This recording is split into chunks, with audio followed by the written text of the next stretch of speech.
Hi, welcome to Prayers Radio. Yay! This is show number 22. Paul, do you believe it? 22, just the infancy of our shows. Oh my God. And we have Morning. today, I'm Reverend Rich. This is Reverend Paul. And this is our guest, Reverend Reverend Tracy Tracy. Earlywine. Did I say that right?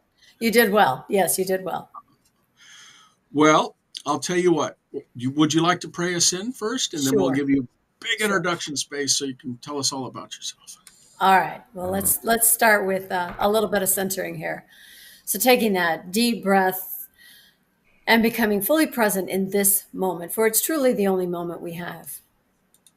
And in this moment, I choose to recognize the presence of life, this energy and essence that flows through and as each one of us. Feeling it in my body, feeling it in my mind, knowing this truth of life is the very energy that we are. All that we are is this presence of oneness. For we are all interconnected.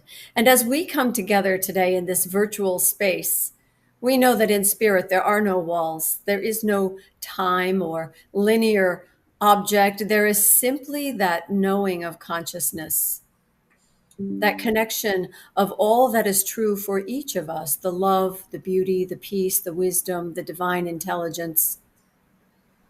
And so in coming together, I know that what we do is celebrate this life. Celebrate it with our curiosity, with our delight, with our learning, with our joy. For life is truly a deep joy. And in this joy, I give great thanks and bless this time, knowing that what needs to be said is said and what needs to be heard is heard. For in spirit, it is always unfolding perfectly.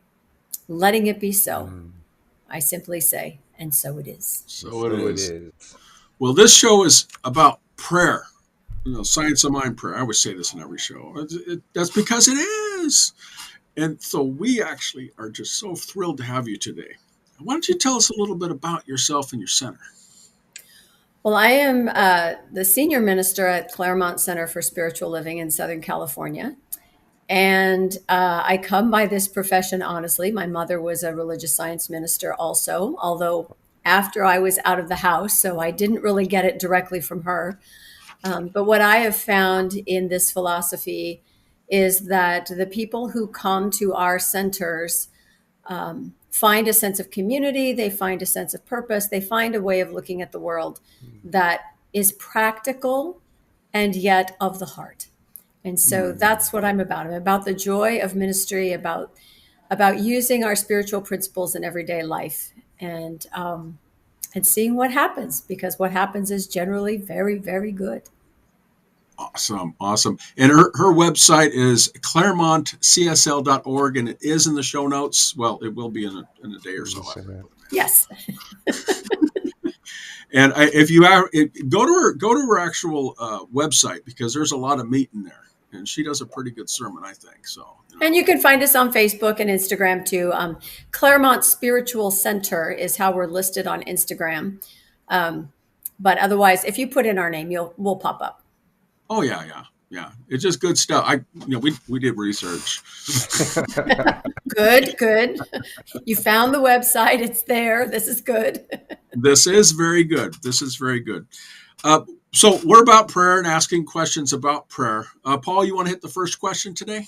Sure, Reverend Tracy. What tangible results have you seen from your prayer? What demonstrations and? Wow. I'd say my whole life has shifted since I started this process. I mean, I started out praying for knowing there was a parking space just for me and finding it. Don't we all start there, right? But I think what's happened over the years is that because of my thinking in terms of prayer, thinking in terms of the big picture, I just see results all the time. My partner and I, we have a toast almost every night at dinner, and that toast is always, there is so much abundance in our lives, more than we can ever imagine, from sources expected and unexpected, seen and unseen. And honestly, we are in the best abundant position we've ever been in, not just financially, but time and friends and ideas. And, I wanted to buy a house 15 years ago, and didn't have a lot of money in the bank, didn't really have a way. And out of the blue, you know, my brother shows up and says, "Hey, we've got some money we need to park somewhere. You want to use it for a down payment?" I don't have to ask for it specifically. I just have to know that abundance is. And I Mm-hmm. see it show up in ways like that. Somebody takes me to lunch unexpectedly, or someone donates to the center a chunk of change. Hey, I want to really help with that project. Here's, $30,000. Okay, thank you. Thank you. That's consciousness. It's That's consciousness. God, that's wonderful. Yeah. But you're open and receptive to things because in our philosophy, God works through us and for us, and then Yes. ripples out the universe and it comes back, sort of like that circulation that we talked about. Absolutely. Which means we also don't hold on tight to money, or even just ideas. It's an idea of an ebb and a flow, and trusting that flow continues no matter what. Right. Yeah, You don't have to flow. worry about the how. You just know what's going to happen. Exactly. And to see it and feel it. Mm. Oh Like yeah, yeah. like as this comes about, my feeling increases of joy or safety or love or peace, whatever it is. That's wonderful. That means that you're conscious of it. That you know Yes. that the universe is always going to supply what you need. Yes. Oh, that's just great. Let me ask you a question. The How do you stay grounded? I sometimes I'm like, and then I realize that I can do a prayer, or Paul will call me, or I'll call Paul, or we'll Well, call I Gordon. did finally figure out that if I went to prayer sooner than my last desperation gasp, it was more effective. you know, it's uh, it's real easy to go there when you're desperate. I think I stay grounded because I make a practice of being aware. So I'm Mm. I'm checking in. Is something upsetting me? Am I not low energy today? Am I? It's a matter of awareness, and it's a matter of being aware of the others around me too. So if I walk into a conversation or a room or a Sunday morning, and there's an edge or there's tension, or that awareness allows me to open up Mm. my willingness and open up my curiosity, and to pause. It's really, for me, it's really about the pause. If I feel off center or triggered in some way, it's about pausing and So remembering and then speaking. Mm. so it's that some Holmes did a lot of in his early work and stuff. He did a lot with the esoterics and things like that. But we also know that the feeling is what we're looking for in prayer that Yes. will manifest that outer expression of it. Would you agree on Yes. that? Or okay. And the feelings of the moment that are not the peaceful, lovely kumbaya that I really want in my life, those to me are just signs of, they're directional signs. Mm. Mm. A shift is happening, a shift needs to happen, something's wanting to come forth. Um, and so I've learned to let that happen with a sense of openness and curiosity. And it's rewarding. It's rewarding because it replaces any kind of fear or anxiety. And on days when it doesn't, then I practice more. Mm. I'm not Now, I'm not saying I'm an angel in traffic, okay? But No. uh but I can get back to that centered space much more easily than I used to. now, you shared with us how you exit your day. Now, how do you start your day? What do you do to prep for the upcoming day? I start my day outside. Well, I start my day with coffee, but I start my day outside. And for me, that is that right, momentary awareness. That is that being in the present moment. That walk with the dog, or the walk in the park and looking at the geese and the water and the Mm. tree parks around. It's a way for me to be present before I start my to-do list. And that appreciation, how beautiful it is. I'm so lucky to live here. I'm glad I have this time. There was a time in my life when I worked a corporate type job and was always busy and always had to be somewhere else. And Mm. I don't have that right now. And I really appreciate that. And because of that, I feel this sense of expansiveness. And that's the feeling I start my day with. Wow, that's cool. That is nice. Well, we're kindred spirits on the coffee, so Yeah, that's good yeah. stuff. It's right here. Yes, yes. What you talked about triggering a bit ago. What do you do if you have a challenge? And I think that you talked about walking in and then feeling something. That that's somewhat of a challenge because then you have to figure out what, where, how, and why. But when you know, boom, something happens and it's just so challenging, you're like, what do I I do do? that first. Yeah, okay, human, right? Yeah, go figure. Um, Again, I think for me, I've after these years of practicing, that always to me is a sign to slow down, to Mm, check in, to recognize. It's like become aware and acknowledge and allow. You know, there's a lot of things that are very upsetting right now that I don't have any control over directly. Mm, So for me, my practice is to see that it's happening, feel the feels, and then know that spiritually I can redirect that energy into something, into a prayer of groundedness, into reaching out for support from someone else. I know a lot of people that are really good at this stuff, mm, know a lot of ministers, a lot of practitioners, a lot of good friends. And so for me, speaking it out loud and having a place for it to land allows me to become more clear. And when I'm more clear, then I am more grounded. So it's about um, seeing it, feeling it, and moving through it from a spiritual perspective.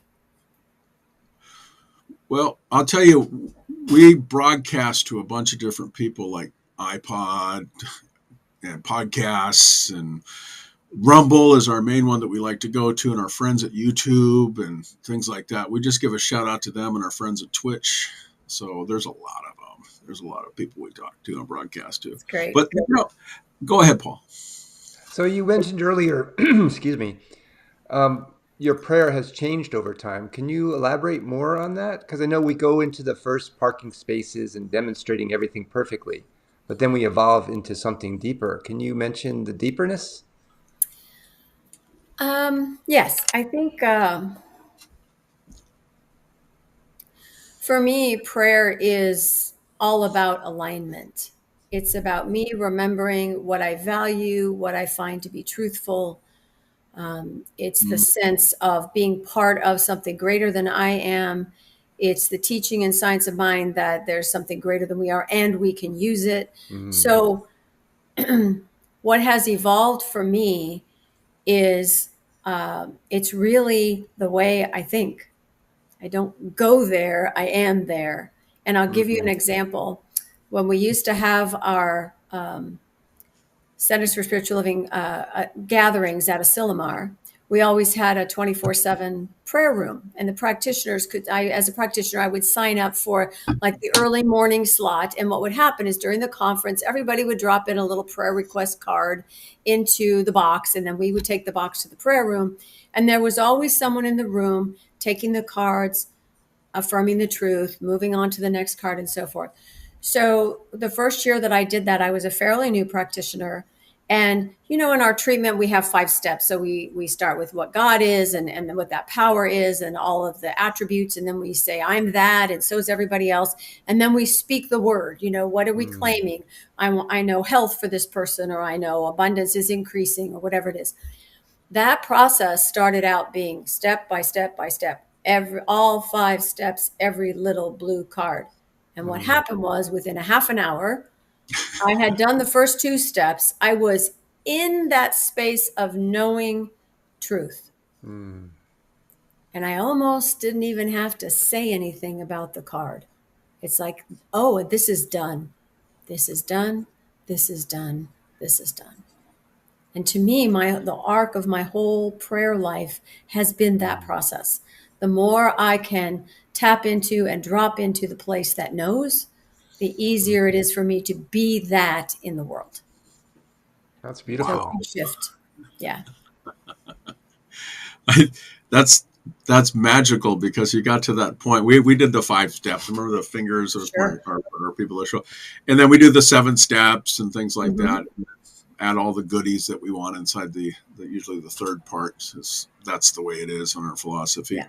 But the releasing part, when you're releasing that prayer, is that it? I mean, you just well up a feeling, or and just throw it out there and let God run with it, Well, or how does that work you for you? know, I'm not like, I think it took me a while to figure out I'm not releasing it to anyone.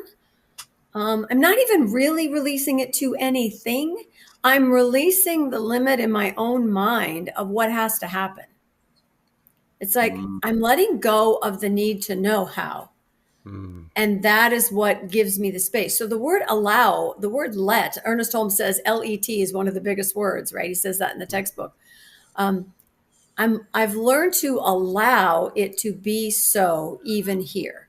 So one of my stock phrases I go to, especially when things look dire or tragic or difficult, is that even here, even now, spirit works. oh yeah.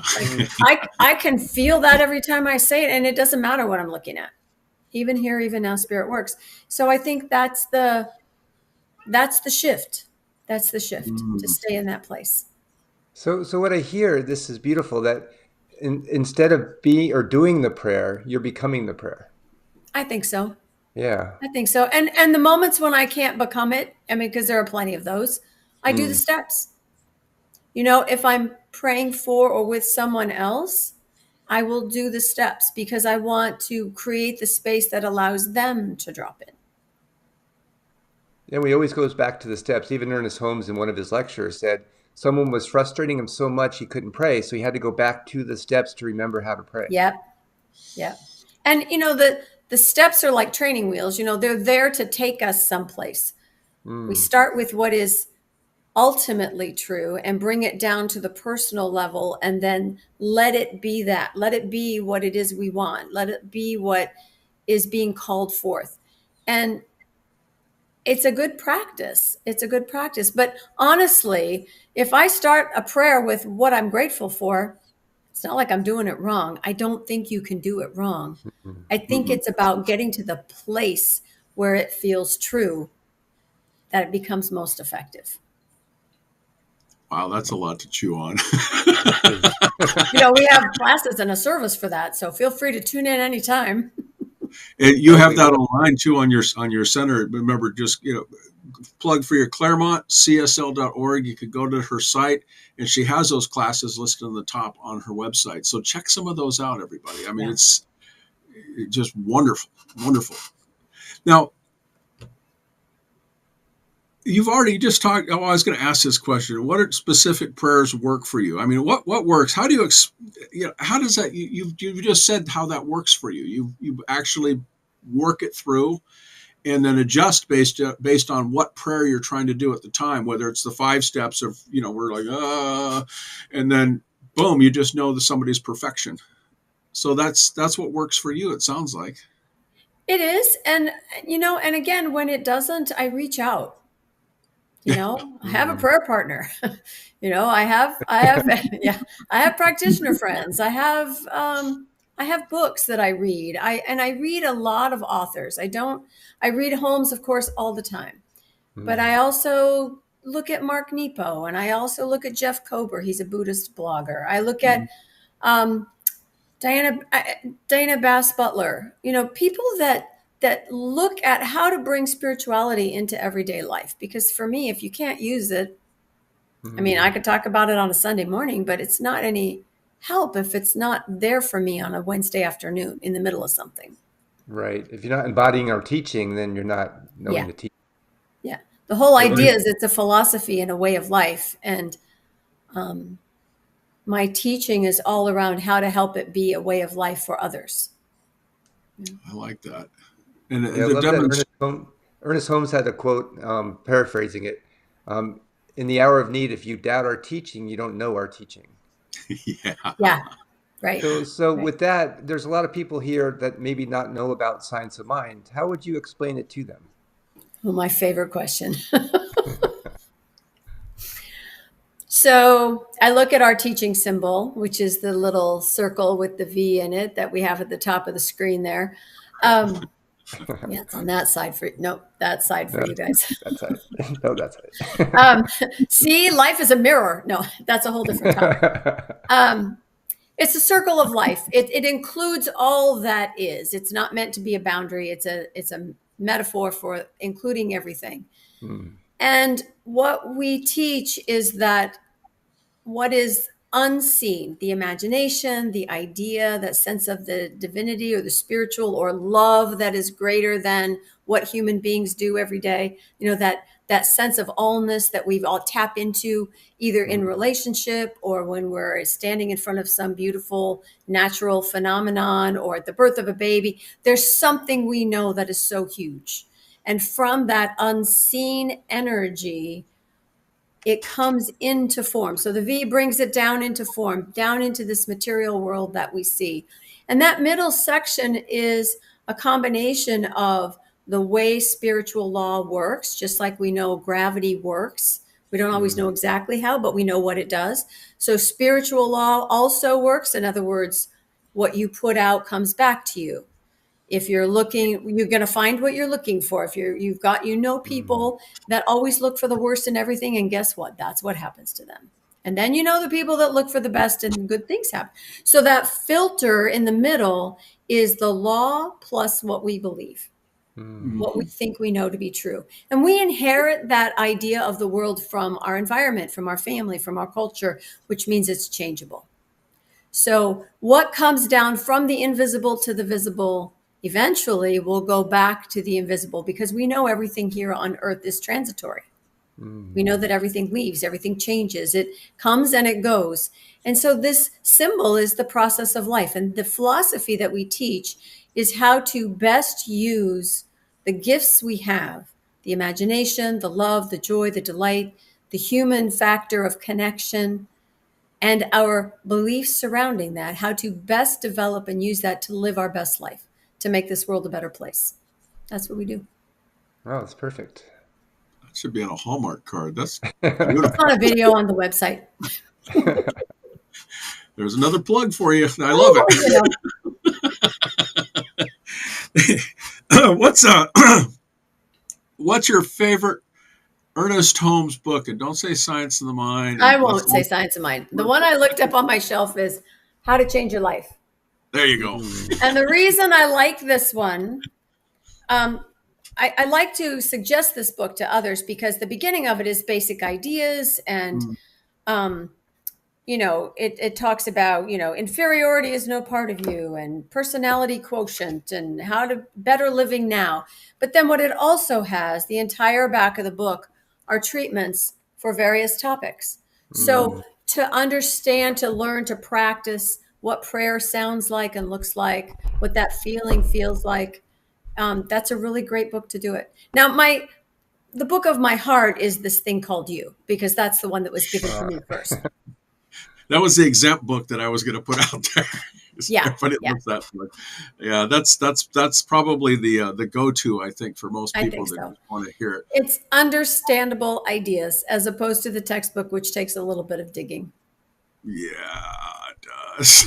If you've seen my videos on the textbook where I take the different segments of it, yeah, you have to chew on some of those for a while and You go, know, we do a thing at our center called Pick a Page on the fifth really? Sunday, which is coming up this Sunday.